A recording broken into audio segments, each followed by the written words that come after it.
त्यांची मुलगीच नाहीच ना. तुझ्या मिठीत जाऊन कसा कसा रडलं पाहिजे, मग माझ्या मिठीत रड. कारण मला काय म्हणाले, आमची नम्रता आहे तर सांभाळून घ्या, इथपर्यंत ठीक. मला कुठे घेतो इथपर्यंत ठीक आहे.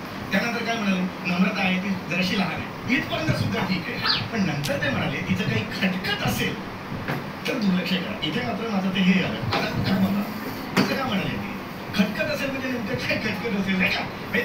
मी जनरल विचारतोय तुला, म्हणजे मला काय वाटतं, काळजीपोटी एखादा बाप बोलू शकतो. काळजी वेगळी मी समजू शकतो. ते खटखट असेल तर असं का? कारण जेव्हा बैठक होती तेव्हा ते काय म्हणाले होते, आमच्या नम्रतामध्ये सूळ एवढी सुद्धा खूप नाहीये. हो की नाही म्हणाले होते की नाही? आता काय खटकते हे मला जरा सांग, बाकी काय? घूम करायला मॅच शूट करते म्हणजे लहानपणापासून मला रात्री थोडं हे